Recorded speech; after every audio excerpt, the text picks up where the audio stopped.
Hello दोस्तों, astro stock prediction में आपका स्वागत है। प्री मार्केट रिपोर्ट में प्रस्तुत कर रहा हूँ। सुबह के लगभग 7 बजे है और आज है 10 जनवरी 2025, शुक्रवार, हफ्ते का आखिरी दिन। कौन से स्टॉक्स इंपॉर्टेंट है, कौन से लेवल्स इंपॉर्टेंट है, कौन सी न्यूज़ इंपॉर्टेंट है, इन सभी के बारे में हम लोग इस कार्यक्रम में डिस्कस करेंगे। शुरू करने से पहले चैनल के डिस्क्रिप्शन बॉक्स में बिलो द टाइटल डिस्क्लेमर रखा है, इसको कृपया पढ़िए। यानी एज पर डिस्क्लेमर, ये एजुकेशनल प्रोग्राम है। इसके तहत जो भी मैं बोल रहा हूँ ये मेरी पर्सनल राय है, मेरी खुद की राय है। आपके प्रॉफिट या लॉस, लाभ या हानि के लिए मैं और मेरा चैनल जिम्मेदार नहीं रहेंगे, रिस्पॉन्सिबल नहीं रहेंगे। ये प्लीज़ नोट करके रखिए। मेरा एस्ट्रो स्टॉक प्रेडिक्शन चैनल केवल और केवल सिर्फ और सिर्फ यूट्यूब पे ही अवेलेबल है, बाकी कहीं भी नहीं। ये भी नोट करके रखिए। और किसी भी इन्वेस्टमेंट या ट्रेडिंग के बारे शेयर मार्केट में आप किसी अच्छे फाइनेंशियल एडवाइजर से कंसल्ट कर सकते हैं, एडवाइस ले सकते हैं, ताकि आपको लॉस ना हो। चलिए दोस्तों, शुरू करेंगे। दोस्तों, संकेत थोड़े से खराब आ रहे हैं। डाउ फ्यूचर माइनस में चल रहा है। डाउ फ्यूचर लगभग 80 पॉइंट माइनस में चल रहा है, 80 पॉइंट माइनस में चल रहा है। कल अमेरिकन मार्केट बंद थे, लेकिन आज डाउ फ्यूचर चालू हो गए हैं और 80 पॉइंट माइनस में है। और हमारा गिफ्ट निफ्टी अभी लगभग 60 पॉइंट यानी 60 पॉइंट माइनस में दिखा रहा है। यानी हम लोग गैप डाउन ओपन होने जा रहे हैं, ऐसा इंडिकेट कर रहा है गिफ्ट निफ्टी। एशियन मार्केट भी खराब है। जापान का मार्केट लगभग 350 पॉइंट 350 पॉइंट माइनस में चल रहा है। कल एफआई के फॉरेन इन्वेस्टर के आंकड़े भी बहुत ख़राब थे। जैसे कि मैंने ऑलरेडी बता चुका हूँ, 7,100 करोड़ के आसपास का माल कैश में सेल किया है, बेचा है एफआई ने। बहुत बड़े लेवल पे सेलिंग की है। लेकिन उससे ज़्यादा बाइंग 7,700 करोड़ यानी 7,700 करोड़ के आसपास का माल कैश में बाय किया है डीआई ने। इसके बावजूद भी मार्केट गिरा है, ये थोड़ा ख़राब है दोस्तों। इसका मतलब टोटल सेंटिमेंट मार्केट में ख़राब हो चुका है। सबको पता चल चुका है कि मार्केट अभी ऊपर जा नहीं सकता है। बजट को अभी दिन है, बहुत दिन है। 1 फरवरी को बजट है, उसके पहले शॉर्ट कवरिंग रैली आ सकती है, नहीं ऐसा नहीं। लेकिन अभी तो मैदान खाली है, इसलिए सब लोग बेच रहे हैं दोस्तों और निकल रहे हैं मार्केट से। क्योंकि क्रूड ऑयल बढ़ता जा रहा है। अभी क्रूड ऑयल फिर से $77 के ऊपर गया है। और क्रूड ऑयल का बढ़ना, इसका मतलब ये डेंजरस साइन है, इन्फ्लेशन, महंगाई का बढ़ना। ऑलरेडी हमारे यहाँ महंगाई ज़्यादा है। यह आंकड़े भी बीच में 1 महीने पहले आए थे, उसमें भी इंडिकेट किया गया था। हमारा ग्रोथ भी, टारगेट भी कम किया गवर्नमेंट ने। हमारी जीडीपी ग्रोथ भी कम हो रहा है। इंडियन रुपीज़ भी हर दिन नीचे आ रही है, अभी 86 के पास आई है इंडियन रुपीज़। और हर दिन डॉलर स्ट्रांग होते जा रहा है। सो 100 में से 80% निगेटिव न्यूज़ है। टोटली सभी जगह से निगेटिव है दोस्तों। मार्केट में कंटिन्यूस सेलिंग चल रही है, मार्केट में ज़बरदस्त सेलिंग चल रही है मार्केट में। मार्केट टिक नहीं पा रहा है ऊपर के लेवल पे। डॉलर इंडेक्स आज सुबह एज इट इज़ है। 10 साल की बॉन्ड यील्ड थोड़ी सी कम हो गई है, ये थोड़ा ठीक है। 109 के 110 111 ऐसा नहीं हुआ है। डॉलर इंडेक्स वही 109 के पास थम चुका है।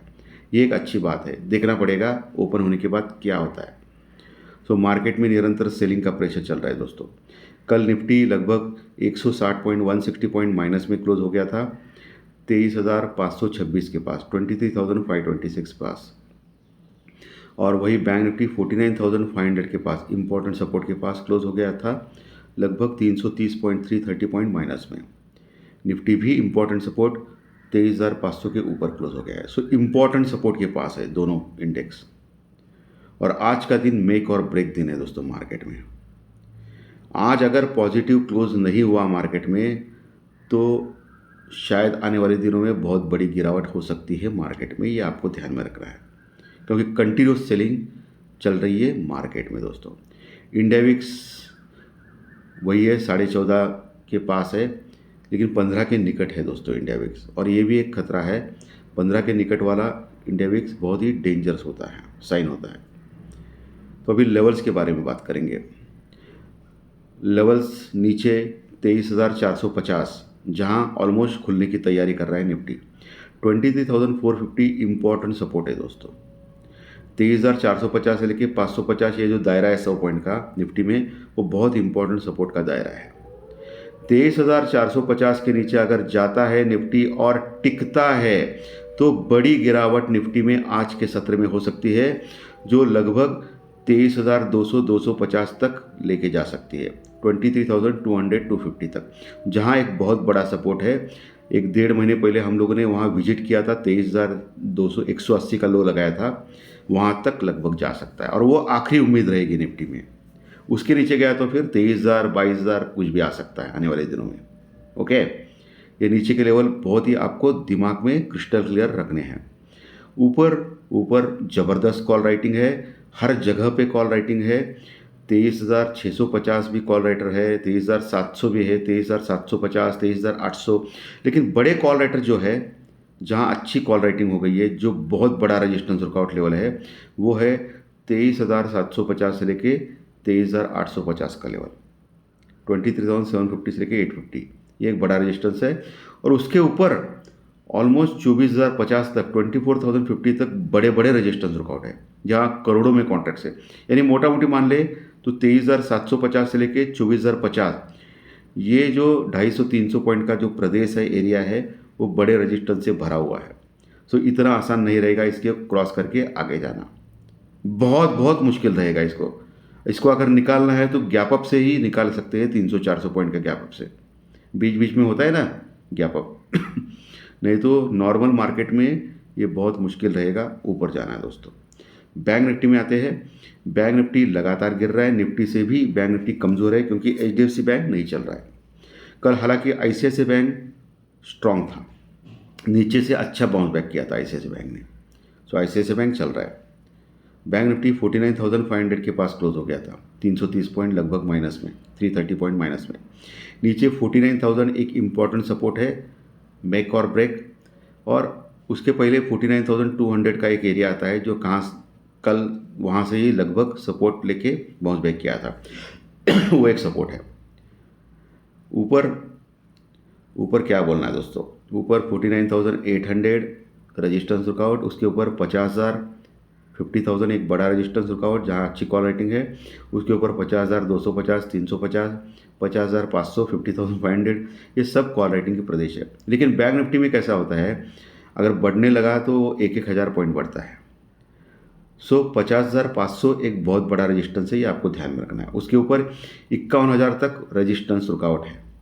अगर मान लो 1,000-1,500 पॉइंट बढ़ता है बैंक निफ्टी, तो 51,000 का लेवल आपको ध्यान में रखना है, 51,000 का, जहाँ अच्छी क्वालिटी है। ये मैं क्यों बोल रहा हूँ, इसके पीछे लॉजिक है। टीसीएस ने रिजल्ट डिक्लेयर किया है और टीसीएस ने कुछ तोड़फोड़ का रिजल्ट डिक्लेयर नहीं किया है, ठीक ठाक रिजल्ट डिक्लेयर किया है। पिछले कई सालों से मैं ऑब्जर्व कर रहा हूँ कि टीसीएस कभी तोड़फोड़ के रिजल्ट देता ही नहीं है।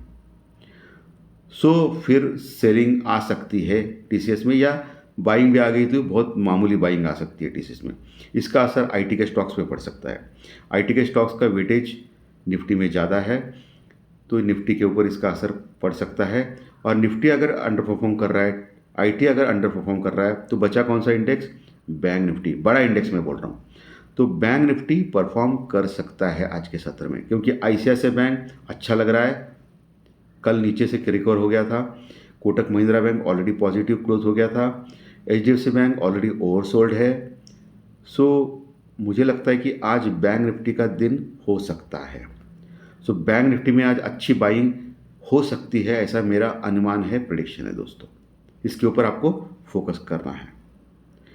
कल एफएमसीजी स्टॉक्स अच्छे चले, आईटीसी, हिंदुस्तान यूनिलीवर जैसे, या बाकी के स्टॉक्स भी अच्छे चले दोस्तों।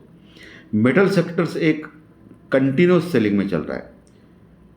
ये क्यों चल रहा है, एक तो ट्रंप सरकार आ रही है 20 जनवरी से, उसके बाद माना ही जा रहा है कि चाइना के ऊपर टैक्सेस बढ़ा सकते हैं ट्रंप, तो इसका असर चाइना की इकोनॉमी के ऊपर पड़ेगा। और चाइना की इकोनॉमी के ऊपर मेटल सेक्टर्स डिपेंड ज़्यादा है। सो इसी डर से कंटिन्यूस सेलिंग चल रही है मेटल सेक्टर में। ओके, और दूसरी बात है, गवर्नमेंट का जो प्रपोजल था कि इंपोर्ट टैक्स बढ़ाना, इसके ऊपर भी अभी काम नहीं हुआ है। सो इसी के चलते मेटल सेक्टर कंटिन्यू डाउन हो रहा है, लेकिन ये ओवरसोल्ड एरिया में दोस्तों, अभी ये बाउंस बैक कर सकता है कभी भी, ये आपको ध्यान में रखना है। ओके, बाकी जो ऑयल के सेक्टर्स है वो तो अच्छे चल रहे हैं, ओएनजीसी लगातार चल रहा है अच्छा, सो क्योंकि ऑयल बढ़ रहा है। सो ONGC और रिलायंस इंडस्ट्रीज स्ट्रांग है दोस्तों, क्योंकि ये ऑयल मैन्युफैक्चरिंग कंपनी है। पिछले कई दिनों से आप देख सकते हो रिलायंस इंडस्ट्रीज स्ट्रांग है, इतना ज़्यादा गिरता नहीं है, कल गिरा है लेकिन इतना ज़्यादा गिरा नहीं है। सो इस क्षेत्र के ऊपर भी आप ध्यान रखिए। तो दोस्तों आज का विश्लेषण अच्छा लगा तो लाइक दबाइए, कमेंट बॉक्स में कमेंट लिखिए, और जो नए दर्शक पहली बार चैनल देख रहे हैं वो सब्सक्राइब का बटन जरूर दबाएं, ताकि आपको आने वाले सभी वीडियो इसी चैनल के ऊपर सिर्फ और सिर्फ यूट्यूब के ऊपर ज़रूर देखने मिलेगा। धन्यवाद, फिर मिलेंगे। Thank you very much.